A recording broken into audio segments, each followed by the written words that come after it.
So I did my research for today and I compiled this story about a man named William Burke and William Hare. They were both, they actually had the same first name, which is very strange.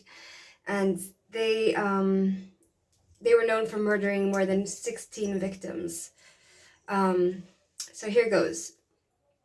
I'm in the bathroom, by the way, because I'm hiding from my cats because they're kind of,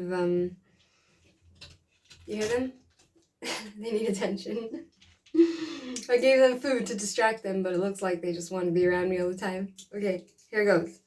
In the early 1800s, Edinburgh became a leading hub in the study of surgery and anatomy.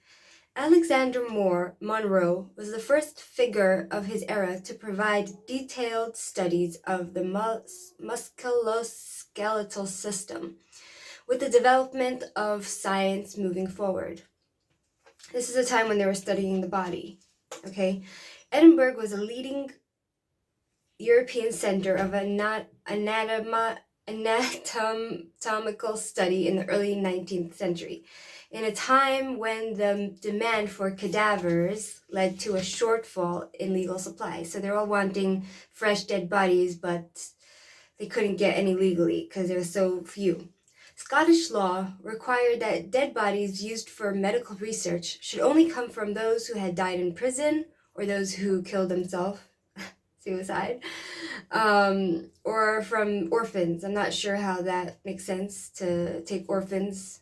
I guess maybe orphans that died natural causes, you can take them. But the shortage of fresh dead bodies led to an increase in body snatching by what were known as resurrection men. So these people would go into the cemetery and snatch the bodies, fresh bodies from the grave. They would dig them up and take them and sell them to these scientists who were trying to further their research in anatomy. Measures to ensure graves were left undisturbed, such as the use as mort safes. A mort safe is an iron coffin or framework which protected a grave to prevent the body from being dug up and taken away for medical research. They came in a number of different designs, but the one thing that they had in common was their weight, which would literally make it impossible to exhume any bodies of any recently diseased people. Now we're going to talk about William Burke. William Burke was born in 1792 in County Tyrone, Ireland. He had a comfortable upbringing and a good education. He joined the army as a teenager. Later marrying a fellow Irish woman, he attempted to settle down. However, after a family argument pertaining to land ownership in 1818, he filed from his wife and moved. He fled from his wife and moved to Scotland, where he remarried a prostitute named Helen McDougall. By 1827, they were settled in Edinburgh, and Burke was working as a cobbler, earning a decent living. So he was still normal at this time, okay? So he ran away from his wife, and he married this prostitute, and he's making an honest living. Now we're going to move to William Hare. William Hare was born in Ireland. Little is known about his early life. However, he is thought to have been illiterate, was from a poor background. He wound up moving to Edinburgh in the mid-1820s and worked as a coalman's assistant. He lodged in the house of a married couple and begun having an affair with the wife, Margaret Logue. Upon detection of the affair, he was thrown out by the husband.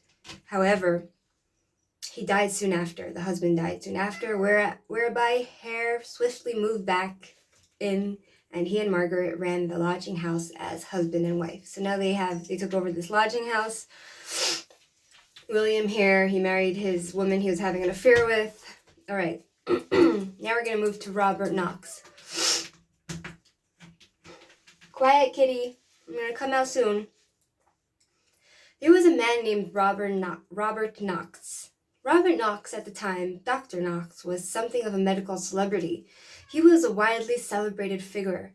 both in Scotland and the rest of the UK. He would study surgery of the vascular system. In case for those people that don't know what that is, the vascular system is also called the circulatory system. It's made up of the vessels that carry blood and lymph through the body. The arteries and veins carry blood throughout the body, delivering oxygens and nutrients to the body tissues and taking away tissue waste matter. At the time, the demand for Robert Knox's work there was in high demand. The only problem was that there weren't enough bodies available to meet the demand. The Scottish of this research of anatomy. The Scottish legal system decreed that the only bodies that could be used for anatomical study were those of prisoners, as I said before, victims of suicide or deceased orphans. This led to a chronic shortage of corpses for the study, leaving many with less than satisfactory options of reusing old bodies that had already begun to decompose. Of course, they want fresh bodies because that's the best to work with.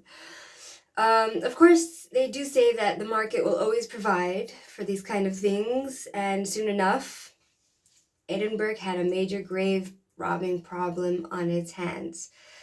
So there was the grave robbers snatching bodies. It became a big problem, such a big problem, that some families would spend nights and days guarding the graves of their loved ones to stop them from being pilfered. The legal system made this all the more confusing. Robbing a grave was illegal, but taking the body was not, because technically it didn't belong to anyone. It was also an open secret that many family members would just take the bodies themselves to the university and pocket the sizable amount of money given for a fresh corpse. That's where William Hare enters the story. Remember William Hare we were speaking about? All right, here we go. Hare was an Irishman living in Edinburgh and was having difficulty finding jobs, and his money began to dwindle real quickly.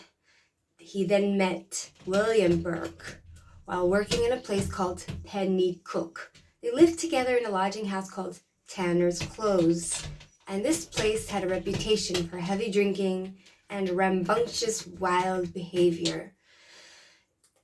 On November 29th, 1827, so Hare and Burke met up, and then they began to live together in this home of the lodge where there's wild behavior. Now, Donald, who was a lodger in Mr. Hare's house, died. He died before paying Mr. Hare his rent, which made Mr. Hare angry. So Mr. Hare and Mr. Burke, a carpenter provided a coffin for burial, which was to be paid for by a local church. So basically, this guy dies, and Mr. Hare, the guy didn't pay the money to Mr. Hare and Mr. Burke, so they're angry, right? So they asked the carpenter to provide a coffin, which was paid for by the church. And after the carpenter left, the guy that created the coffin, Hare and Burke opened the coffin, removed the body of this man named Donald, which they hid the body under the bed. Then they filled the coffin with bark and resealed the coffin. Both friends and partners at this time sold Donald's body to a local anatomist called Dr. Knox. They received 7 pounds and 10 shillings for the body. One of Knox's assistants told the pair that the university that they'd be glad to see them again when they had another body to dispose of. So they bring this body to Mr. Knox, and they get a good price for it. And Mr. Knox and his assistants say they're willing to pay for more bodies that they can provide. So Mr. Burke and Mr. Hare, they got an idea. Instead of robbing graves and digging dead bodies up, which was way too much work, they decided murder would be easier. 2 months after Donald, the other lodger, had died, there was a woman who was lodging at Burke and Hare's lodging place, and she'd fallen ill with fever. Burke and Hare became afraid it would stop others from lodging in their home. So they murdered her and sold the body to Knox. From January through October 1828, within 12 months, Burke and Hare killed 3 men, 12 women, and 1 child. So this is all within a year. All right, here's another one of, now we're going to go through the list of victims who Hare and Burke had murdered. Mrs. Simpson was an older woman who lived in the nearby village of Gilmerton and visited Edinburgh to provide for herself by selling salt. On the 12th of February, 1828, she was invited into Mr. Hare's home and plied with enough alcohol to ensure she was too drunk to return home. After murdering her, Burke and Hare placed the body in a tea chest and sold it to Knox. They received a good fortune for each body. Dr. Knox approved of Mrs. Simpson's body being so fresh, but he did not ask any questions. He might have been suspicious, but he never asked any questions. So, he didn't ask any questions of Burke. In either February or March that year, an old woman was invited into the house by Margaret Hare, who was Mr. Hare's wife. As we can see, the wives participated in the murders. Mrs. Hare gave the old lady enough whiskey to fall asleep, and when Hare returned that afternoon, he covered the sleeping woman's mouth and nose with a stiff mattress, and they with a stiff mattress cover, and they covered her with it, and they left her. They covered her mouth and nose. She was dead by nightfall, and Burke joined his companion to transport the corpse to Knox. So here's a second murder. And Knox paid another small fortune for the body. Here's another victim. Mrs. Haldane, whom Burke described as a fat old lady, she lodged at Hare's home, and she became drunk. She fell asleep on the table, in the stable, actually. She was smothered and sold to Knox. Several months later, Mrs. Haldane's daughter also lodged at Hare's home. She and Burke drank together heavily, and he killed her. Her body was put into a tea chest and taken to Knox, where Burke was paid again a nice sum. The next murder occurred in May of 1828, when an old woman joined the house as a lodger. One evening, while she was intoxicated, Burke smothered her. Hare was not present in the house at the time. Her body was sold to Knox as well. Then came the murder of Effie, a cinder gatherer who scavenged through bins and rubbish tips to sell her findings. Effie was known to Burke and had previously sold him scraps of leather for his cobbling business. Burke tempted her into the stable with whiskey. He lured her into his stable with whiskey, and when she was drunk enough, he and Hare killed her. Knox again paid for the body. Another victim was found by Burke, too drunk to stand. She was being helped by a local constable back to her lodgings. She was being helped by a local police officer back to her place, when Burke offered to take her there to her own home himself. The policeman obliged, and Burke took her back to his lodging, to his house, where she was killed. Her corpse was again another corpse sold to Knox. Here's another two victims. Two lodgers whom Burke had and Hare murdered in June were what Burke described as an old woman and a dumb boy, her grandson. The dumb boy was her grandson. While the boy sat by the fire in the kitchen, his grandmother was murdered in the bedroom by the usual method of suffocation. Mr. Burke and Mr. Hare then picked up the boy and carried him into the same room where he was also killed. Burke later said that this was the murder that disturbed him the most, as he was haunted by his memory of the boy's expression. The tea chest that was usually used by the murderers to transport the bodies was found to be too small for the grandmother and the grandson. So the bodies were forced into a herring barrel and taken to the surgeon's square, where it sold well. The barrel was loaded onto a cart, and Mr. Hare's horse refused to pull the cart further than the grass market. Apparently the horse felt something, and didn't want to participate, Animals are very good at smelling evil. Mr. Hare called a porter with a handcraft to help him transport the container. Afterwards, Mr. Hare took his anger out on the horse by shooting it dead in the head in the yard. The next victim was a washerwoman. She came to the property to do laundry. Burke and her Hare got her drunk and killed her. The corpse was sold to Knox that afternoon. A week or two later, one of Hare's relatives, one of their actual relatives, like a cousin or something, her name was Anne Dougal, was visiting them from Falkirk. After a few days, the men killed her by their usual technique and sold her body. So they killed their own relative, And the reason they killed her, they had an excuse, was because she was, they didn't trust her, so they had to kill her.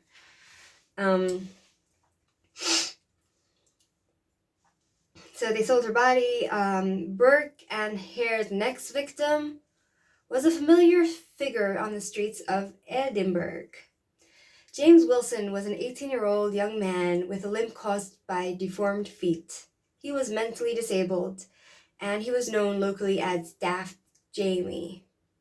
James Wilson lived on the streets, and he supported himself by begging.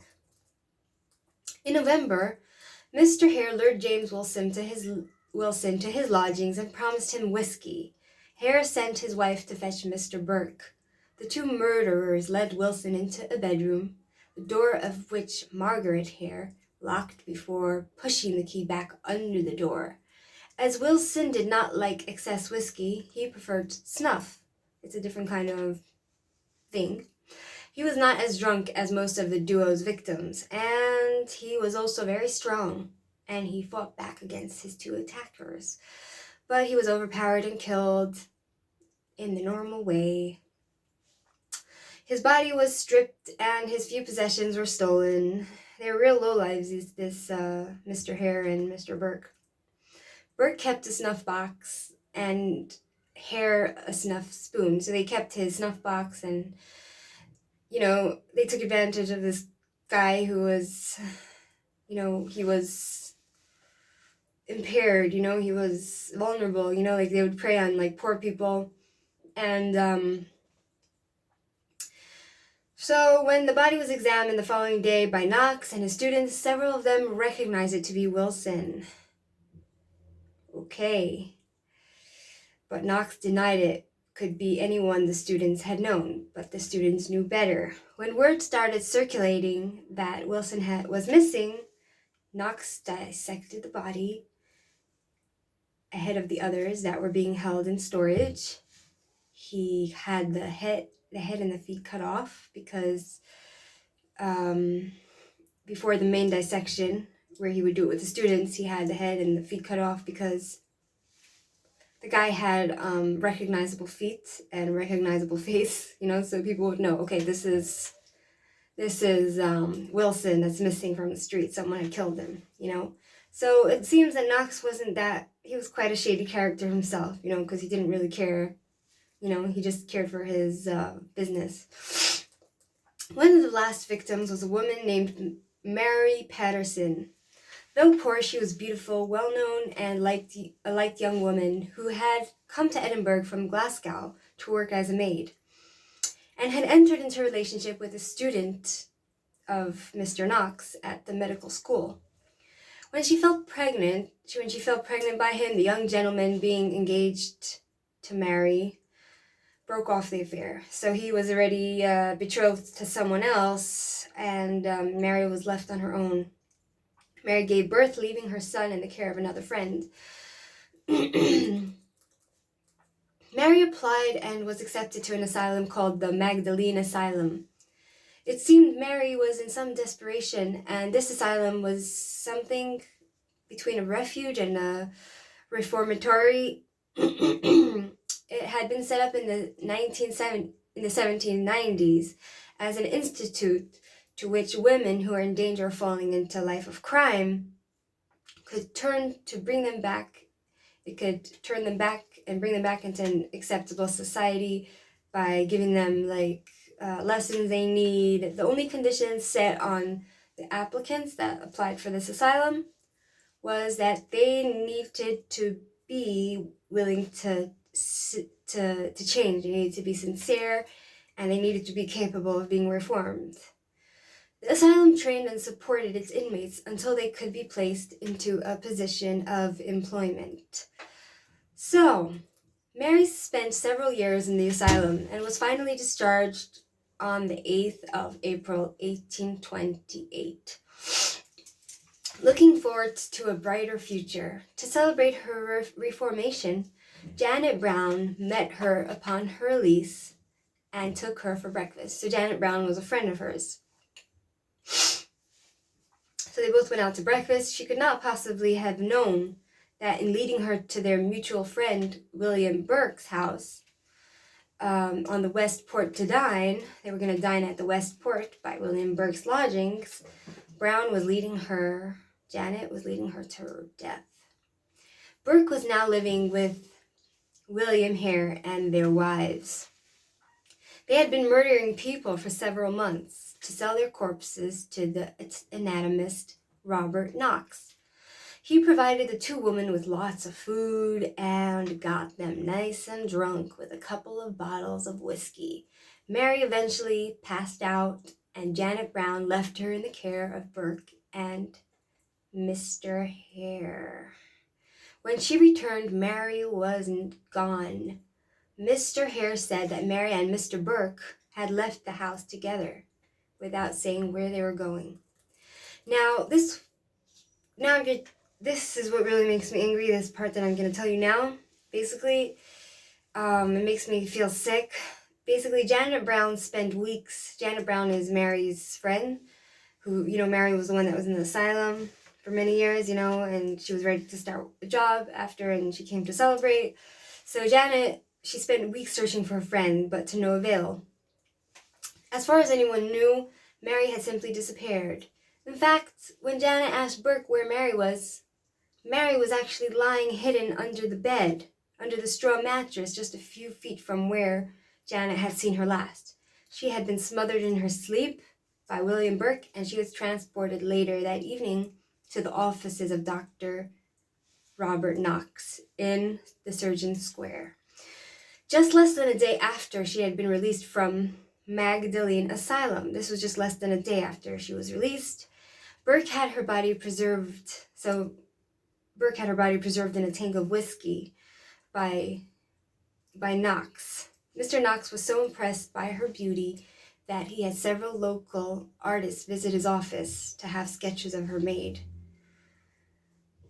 Imagine that, she was such a gorgeous girl, but in her death, there were artists coming to look at her, and then, it was just disgusting. It's a sick situation, Mary might at least have been spared the final indignity of being dissected, either by her former lover or Dr. Knox.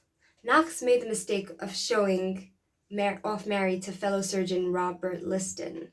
Robert Liston was an extraordinarily charitable man who frequently he did surgeries in the slums on those who had been turned away by the regular hospital because they couldn't pay. So he would go to the poor neighborhoods and he would do free surgeries.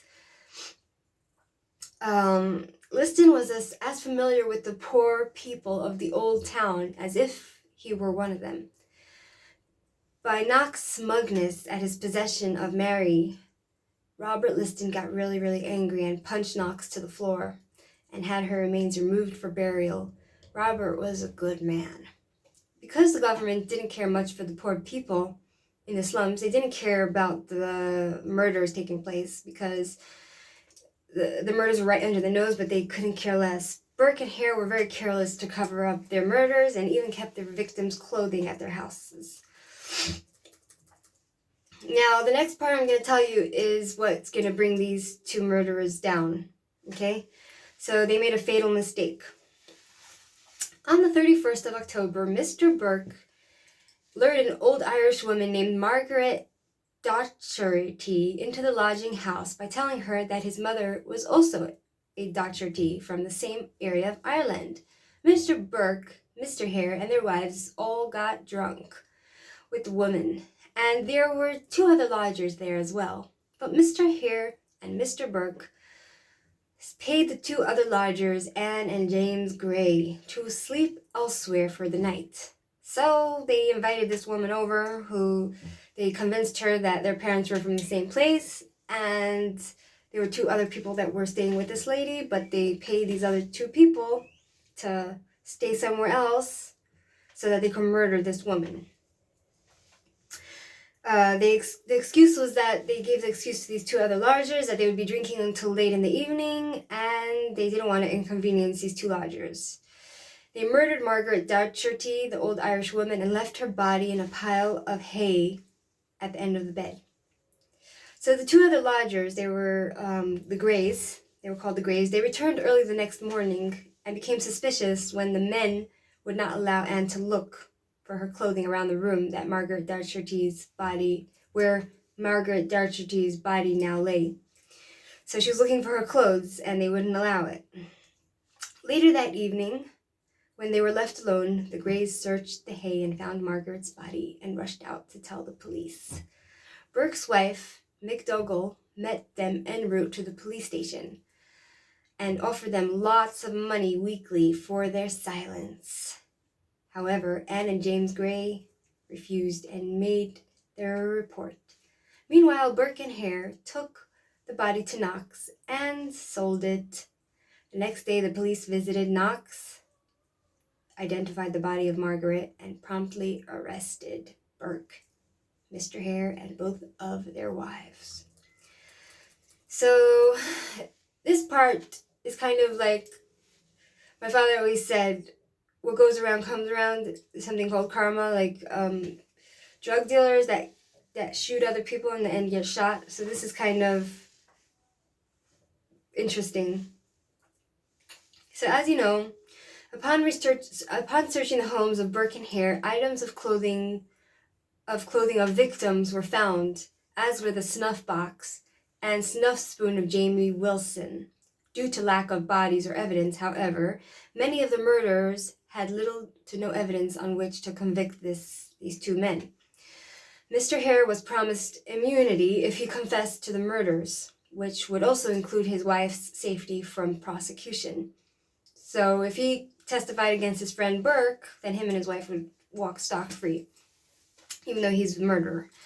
He gave a full confession implicating both him and Burke in the murder of Mary Docherty, Mary Patterson, and James Wilson. On Christmas Day of 1828, Burke was found guilty as charged, with the penalty being the sentence of death by hanging. Helen McDougall was given a verdict of not proven, so avoided any prosecution. Helen McDougall, who was Mrs. Hare, was released from jail on the 26th of December, 1828. She was driven from Edinburgh by a ravenous public, however, and she made sail to Australia. So this murderous lady left Australia, where she died in a house fire in 1868. Margaret Hare, despite having immunity from prosecution, was held in jail for her safety, because the public really wanted their revenge. She was released on the 19th of January, 1829, where she fled to Ireland and was not seen from again. William Burke was hanged on the 28th of January, 1829. His body was taken to Edinburgh University, where it was dissected as part of an anatomy lecture. Later, his skeleton was preserved and put on display, where it remains till this day. So this is what I'm saying about what a person gets involved in and what goes around comes around. Like, he had killed all these people for money and to this person that dissected their body, but in the end, he got dissected. William Hare was released from prison on the 5th of February, 1829. He fled to London. So Burke was the one that was hung, and he fled to Hare fled to London, where he was rumored to live as a beggar on the streets until his death.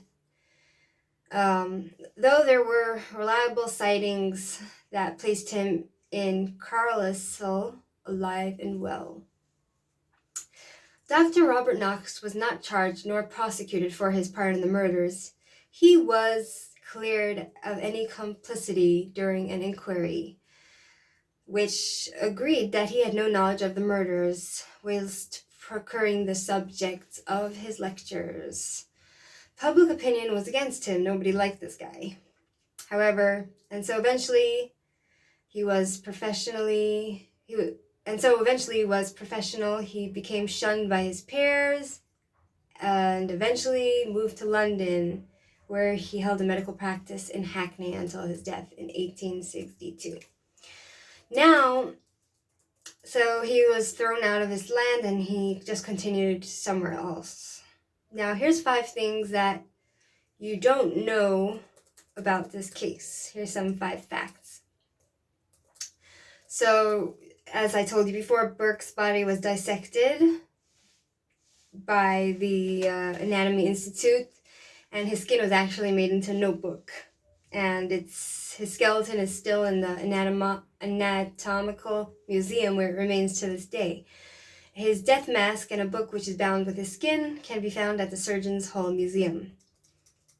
Nobody knows what happened to Hare. That's a fact.